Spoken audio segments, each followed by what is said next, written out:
excuse me, it is okay to admit we made a mistake. Right. It's okay to say, you know what? Yeah, maybe if things look different. We all have the luxury of hindsight.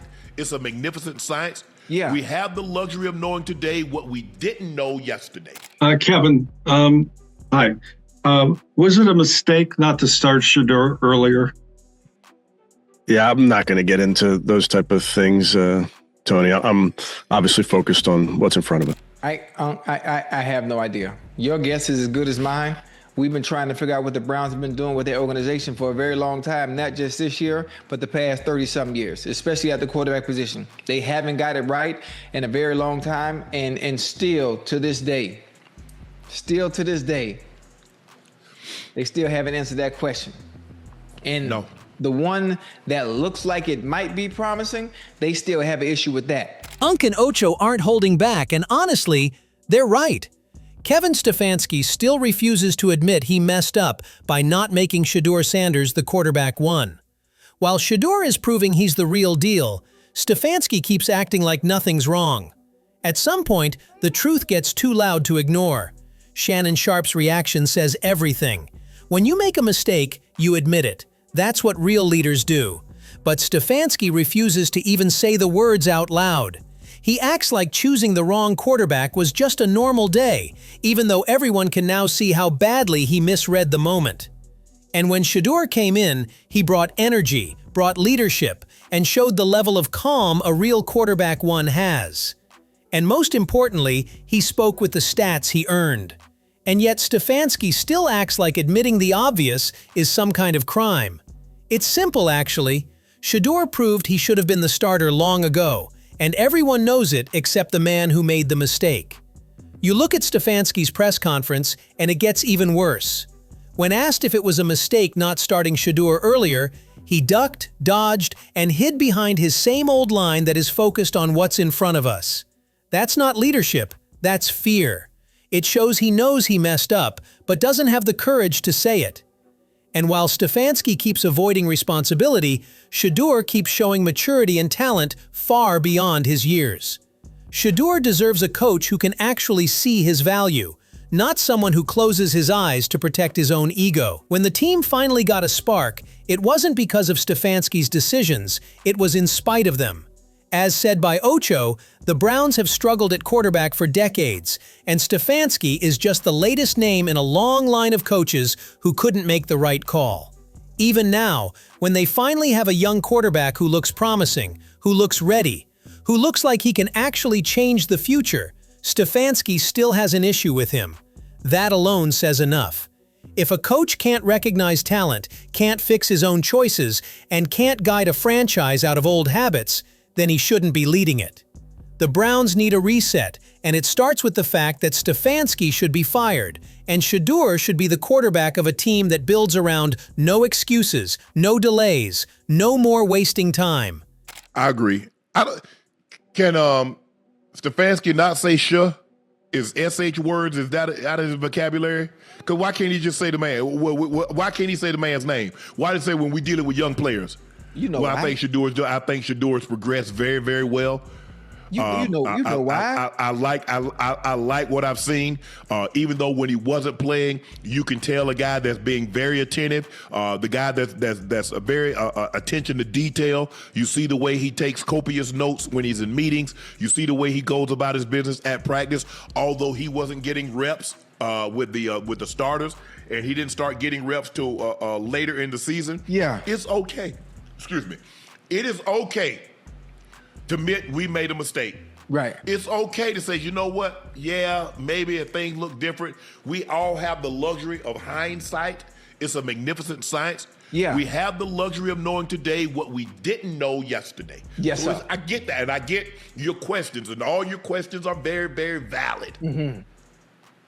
But if I were to answer her question, if I would answer the reporter's question in honesty, now I look bad. Mm-hmm. This organization looked bad. Shannon made one thing crystal clear. Stefanski shows how deep his pride runs. Instead of giving the young quarterback credit for his hard work, his note-taking, his effort, and his professionalism, Stefanski hides behind vague lines about young players.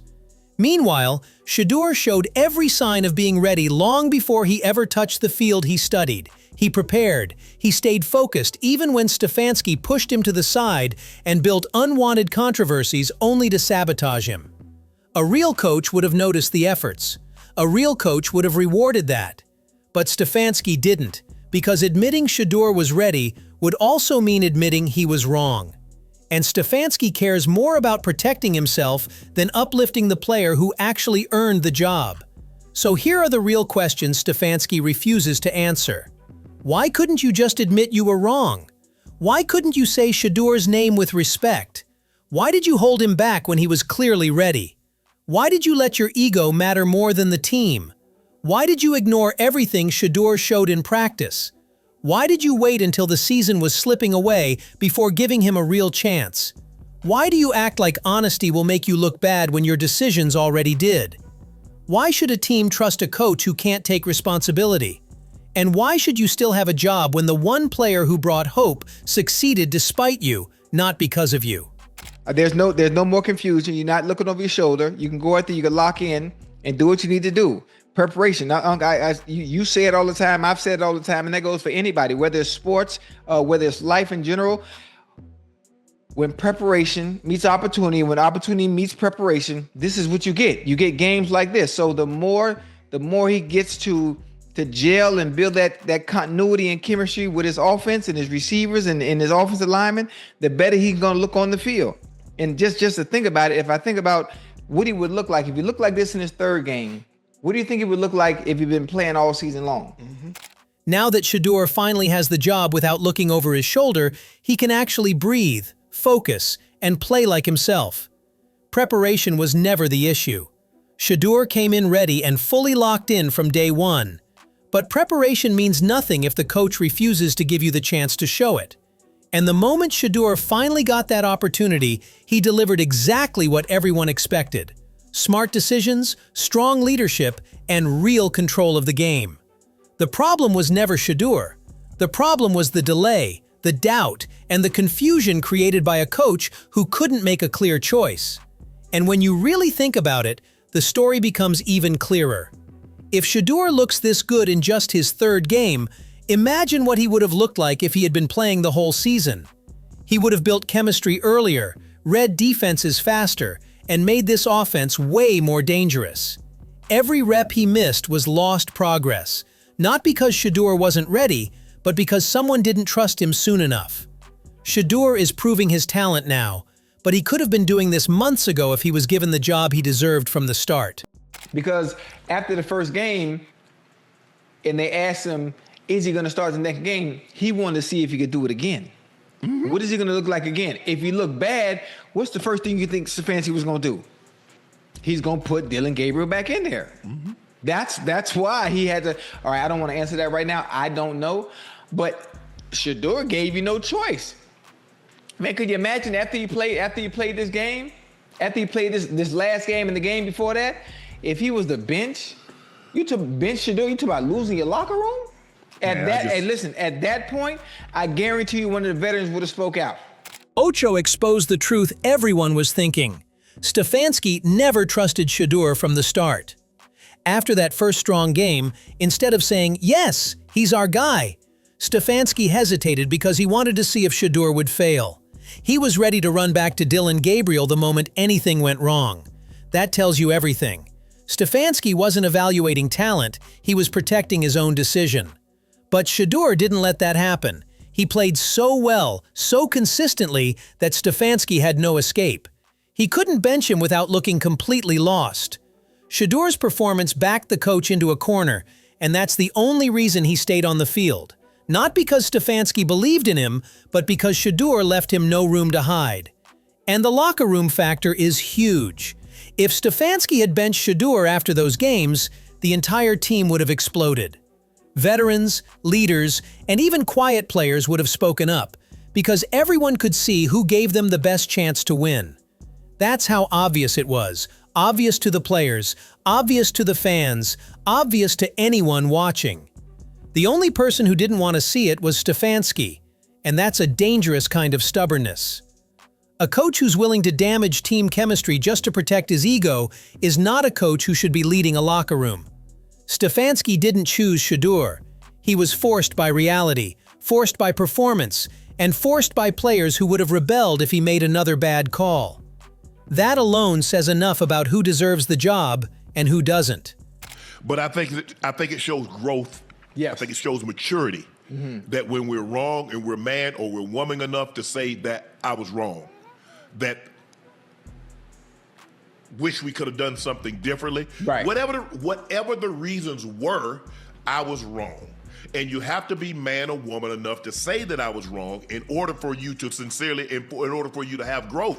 Now, if he didn't want to answer, I think we know the answer. Chad, I think we know the answer. Why he didn't want to answer that. Was it a mistake not to start him? Yeah. Because I would like to think their record would be better than what it was. Now, it could be, Chad. I mean, now we're sitting here saying they could have won probably 2 more games, given that Shedeur. Maybe they don't win no more games. Maybe they have the identical record. We'll never know. Shannon is right. Absolutely right. You don't blame Gabriel for anything. He didn't draft himself, he didn't choose to start, and he didn't put himself ahead of Shedeur. But let's be honest at the same time. Dylan played badly. He cost the team games, he stalled drives, he made mistakes that put the whole offense in trouble. That's not even hate, that's reality. And when you put his performances side by side with what Shedeur showed the moment he touched the field, the gap is huge. Shedeur moved the ball, protected the ball, stayed calm, and actually looked like a real leader. Gabriel looked uncertain, rushed, and overwhelmed. You can support a teammate while still telling the truth. One guy played like a backup, the other played like the starter all along. And that brings us right back to Stefanski, because he's the one who refused to see this difference for weeks. He waited too long, held back the better quarterback, and made the team suffer for it. Shedeur's numbers, decisions, and control were miles ahead of Gabriel from the moment he stepped in, and everyone could see it except the head coach. Shannon said they eventually got it right, but even that feels too soft. They didn't choose Shedeur, they ran out of excuses to ignore him. Stefanski's delay cost wins, damaged rhythm, and wasted time that could have helped the team grow.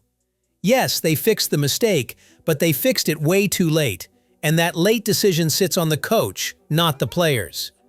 In the end, Shannon and Ocho were right. Stefanski got it wrong, and Shedeur proved he should have been quarterback 1 from the start. The team finally found their spark, but only after wasting precious time on the wrong choice. If you enjoyed this breakdown, make sure to subscribe and like for more strong NFL takes. And tell me, do you think the Browns would have a better record right now if Shedeur had started from week 1?